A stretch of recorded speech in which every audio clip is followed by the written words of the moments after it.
बावधन खिलारमध्ये आपल्या सर्वांचं स्वागत. आत्ता सध्या आपण खरातवाडी या ठिकाणी आहोत. खरातवाडी तालुका वळवा जिल्हा सांगली या ठिकाणी आहोत. तर मालक आहेत बैलाची, त्यांच्याशी आपण चर्चा करणार आहोत. नमस्कार. नमस्कार. तर आता आपली ही बैल आता कुठनं घेतली बैल ती जरा आम्हाला सांगा. शेवजच्या यात्रेत घेतला होता संजय शिंदे यांच्याकडून. बरं, आता ह्याची पैदास जरा त्याच्याबद्दल खाणीचा येऊ चनेगावच्या बैलाचा. बरं, साधारण बैलाचं वय काय? 6 दात आहे आता. 6 दात. हा. बरं, आता घेतला होता आपण कधी काय? एक 4 महिने झाले घेऊ. जतच्या यात्रेत घेतलेला. हा, जतच्या यात्रेत. हा. ह्याच्या अगोदर आपल्याकडे बैल किती होऊन गेली? बरेचसे झाले. मी 4थ्या पिढीतला आहे. बरं, म्हणजे त्या नादात मी 4थ्या पिढी. 4थ्या पिढी. तुमचे वडील आजोबा पंजोबा सगळ्यांनी केलं, सर्वांनाच हे केलं. सर्वांनी. आता एक बारीकसं गाव आहे सांगली ह्या तालुक्यातलं, जिल्ह्यातलं, तरी नाव खूप मोठे ह्या क्षेत्रात. बरोबर. तर आता वडिलांचा आजोबांचा तुम्ही वारसा चालवता. ह्यात आता बैलांच्या जाती बरेच म्हणजे अशा वेगवेगळ्या आता बरेच कॅटेगरी होत गेलेत.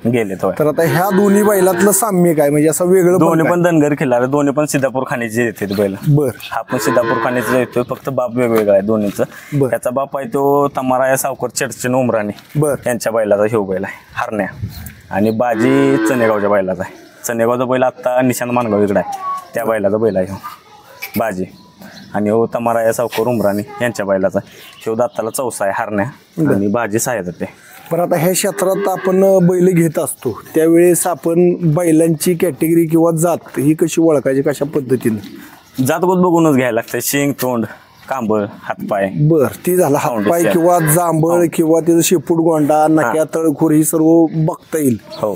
पण अलीकडे जरी बैल शिंग वळवून बैल कॅटेगरीत बसवला जातो, त्याबद्दल काय सांगाल? की बऱ्यापैकी तीच चालू आहे. हा, जलमताच बैलाचं कसं होतंय? जलमताच बैल जातीला का बियाणं चांगलं राहिलं नसल्यामुळं जरा प्रॉब्लेम राहतोय. बर, असा विषय. त्यातनं तुम्ही ओळखता कसं? आता समजा थोडक्यात एक उदाहरण देतो. आता आपला बैल जराशी हा एका थोडासा शिंगाला ह्या बैलासारखी झाली म्हणजे जलमल्यावर जर व्यवस्थित नाही बांधलं, सांभाळणी व्यवस्थित, सांभाळणी जर व्यवस्थित नसली तर होऊ शकते ते. बरं, असा विषय. बरं, आता ह्याच्या अगोदर बैल झालेली बरीच बैल होऊन गेली, त्यातली एक नामांकित 2-4 बैल तुमच्या पृथ्वीराज कुटवडला पुरसंगीच्या गेल्या वर्षी एक दिला आम्ही रथाला. हा, तो एक झाला. गेल्या वर्षी सावळ्या म्हणून एक होता, तो एक झाला बैल. आता ह्याच्या इस्लाम वडगावच्या लक्ष्मीच्या बाजारात ह्याच्याकडून आणलेला विजय माने ढोरले यांच्याकडून आणलेला, तो पण नामांकितच बैल होता, तो पण दिला.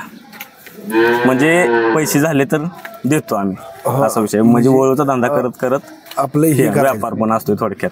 बरं, आता साधारण तुम्ही ही किती वर्ष, म्हणजे आता वडिलांच्या बरोबर तुम्ही? 15 वर्ष झाला आहे ह्या धंद्यात. म्हणजे वडील वारून 3 वर्ष झाले आता. बर. वडिलांनी विचारून सगळं करतो आजपर्यंत. म्हणजे बैल कसा पारखायचा म्हणजे तुम्हाला सांगितलं? बाहेर जायला येत नव्हतं. हा, फोटो वगैरे पाठवून मग करत होतो. आम्ही 3 जण भाऊ आहे. मोठा भाऊ आणि मी, म्हणजे जायचं घ्यायला ही. बर.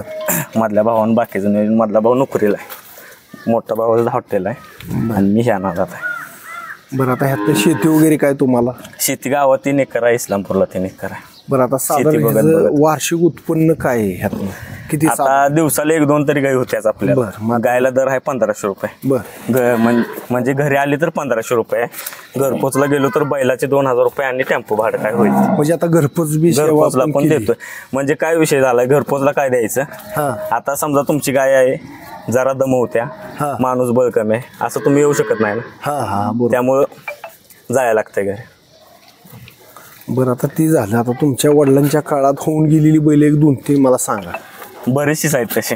आणि एखादा बैल बरीचशीच असतात, पण एखाद्या बैलांमध्ये एक आहे बघा, याला त्यांचं नाव काय माहित नाही मला. त्यांच्याकडे एक आहे आमचा बैल, म्हणजे आमच्या काकाने दिलेला. साधारण किती साली दिलाय काय? एक 5-7 वर्ष झालं असतील त्याला. हा, त्याचे व्हिडिओ आहेत ह्याला युट्यूबला वगैरे आहेत.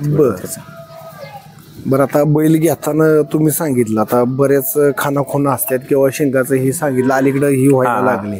तर बी वासरू आता तुम्ही बाजारावर जाता, ती वासरू तुम्ही बघितलेलं असतं कधीतरी, बाबा हे भविष्यात वासरू छान होईल, बरोबर आहे. ती वासरू घेऊ शकतो. त्याचं शिंगतोंड बघून स्ट्रक्चर कसं होणार आहे ते बघितलं की लगेच समजतंय त्यातलं. आता ही जी आता वंशावळ निघाली त्याबद्दल काय सांगाल? हे आता वंशावळ झालं, ह्याच्या अगोदर वंशावळ होती नव्हती? हा, पण तरी बैल जातवान होती. हा, जातवान होती. बैल झाला की विषय संपत होता. हा, पहिला बैल बघून माणसं म्हणजे गाय भरवत होते. हा. आता खान बघून भरवा लागले. बरं, आता ही खाणी झाली तरी अशा मी काय कुठल्या बैलाच्या जातीविषयी किंवा ही करत नाही. पहिली एवढ्या काय जाती नव्हत्या, आणि जेवढ्या आता महाराष्ट्रात नामांकित जाती आहेत, प्रत्येक बैलाला काय बैलांची शिंग टिकत नाही, काय बैल नक्याला हलके किंवा बैल काय कामाला चालत नाही.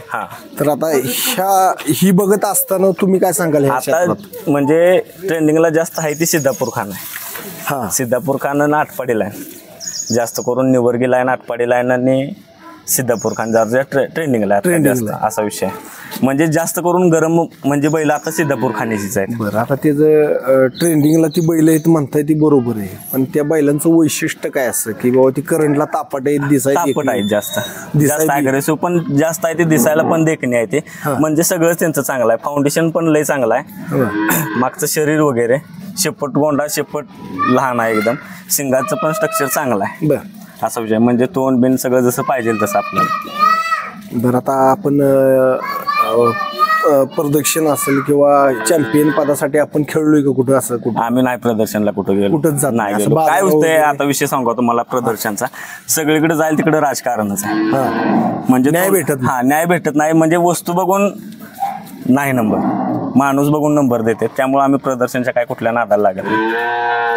ते एक विषय, हा मुद्दा तुम्ही महत्वाचा मांडला की जाती न्याय देता येत नाही, काय न्याय देत नाही म्हणजे वस्तू बघून न्याय देत नाही. हा, म्हणजे मालक बघून, आता मी समजा गरीब आहे तर मला नंबर नाही, तुम्ही मोठा आहे तुम्हाला नंबर आहे. बैल बघून नंबर देत नाही. कुठं पण जावं, कुठल्या पण प्रदर्शनला जावं तुम्ही, सगळीकडे ओरड तीच आहे.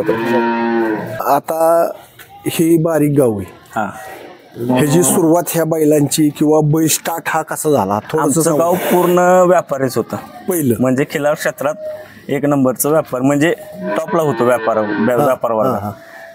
आमच्या सिद्धोबा सलगजार कृष्णा विठू मधने झालं, म्हणजे आमच्या आजोबा पंजोबा सगळ्यांचा नाद, आमचं टोटल गाव व्यापारीच होतं खिलार क्षेत्रात. नंतर आता ही आधुनिक शेती आल्यामुळं जर ती मुडकळीस आले, त्यामुळं आता ती तिकडे कोण नाही. आता पूर्ण गावात एकटाच मी नादाचा राहिलो, असा विषय झाला. पूर्ण गाव टोटल म्हणजे टोटल घरटी एक दोन बैल असायचाच. म्हणजे व्यापार मोठा होता गावचा.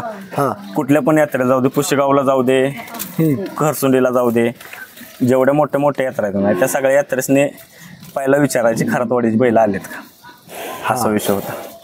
सिद्धोबा सलगर होते नाही, त्यांचा सगळ्यात मोठा व्यापार होता गावात. आणि जी बाजारावर जात होती जातीवंत बैल, एकदम ओरिजिनल बैल, सगळे ओरिजिनल बैल. आता सुरुवात कशी झाली आजोबांच्या काळात किंवा आता वडिलांच्या काळात? हा संघर्ष करत असताना काय त्रास, ह्या त्रासाला काय जावं लागते? सगळ्या त्रासातच हे झालंय. हा नाद करायचं बी एका दिवसाचं किंवा लगेच उठून माझ्याकडे पैसे आहेत म्हणून करायचं काय नाही. आता भरपूर पैसे वाले आहेत, भरपूर म्हणजे इस्टेट वाले आहेत, पण कोणाच पण काम नव्हतं बैल सांभाळायचं, असा विषय. ही बैल जपत असताना त्याचं नियोजन कसं करता? खायचं नियोजन काय? सकाळचं 2 टायमाला खाद्य देतोय, शेंगपेन, सातू आणि मकाचून. बरं, आता सातूचा हा परिणाम कशासाठी? म्हणजे सातू सगळ्यात स्ट्रॉंग, म्हणजे फायबर युक्त आहे असं, म्हणजे कसं फिटनेससाठी ताकद जास्त आहे सातूमध्ये. शेंगदाणा पेंडीत पण भरपूर ताकद आहे. शेंगदाणा पेंडीमुळे जरा सकाळी पण जास्त येते. बरं, असा विषय. आणि सातू झालं की मग काय विषयच येत नाही. मका आता म्हणजे असावं भर म्हणून त्यात. आता हे टाइम टू टाइम ह्याला झोपता कसं झोपतो? एक 8-10 दिवसात एकदा झोपतो. गाडीला झोपतोय, अवताला थोडं आणतोय. आम्ही काय जास्त करून म्हणजे हे करत नाही, कारण की गाया बैलाशी भरपूर आहेत, त्यामुळं त्यात वेळ भेटत नाही आपल्याला. आणि जास्त गायांच्या बैलाला झोपून पण नाही ना चालत, असा पण विषय होता. बरं, आता तुमचं नाव एकदा आणि आम्हाला सर्व मोबाईल नंबर किंवा सांगा आम्हाला सर्व. चालतं. माझं नाव स्वप्नील भीमराव मधने, राहणार खरातवाडी, तालुका वाळवा, जिल्हा सांगली. बरं, आता याचं कसं, समजा जर आम्ही पुण्यावरून आला तर तुम्हाला सातारवरनं यायला लागेल. सातारवरनं कराडातनं इकडे यायला लागेल कासेगावातनं येवलेवाडी फाट्यावरून आत यायचं. भया हायस्कूल लागतं, भया हायस्कूलवरून आपलं 2 किलोमीटरवर गाव आहे खरातवाडी. इकडून सांगलीवरनं आला तर इस्लामपुरात यायला लागेल. इस्लामपुरातनं इस्लामपूर, हुबाळवाडी, बहे आणि खरातवाडी. 9130879820. माझं नाव स्वप्नील भीमराव मदने, राहणार खरातवाडी, तालुका वाळवा, जिल्हा सांगली. बावधन खेळाला माहिती दिल्याबद्दल तुमचे आभार, धन्यवाद.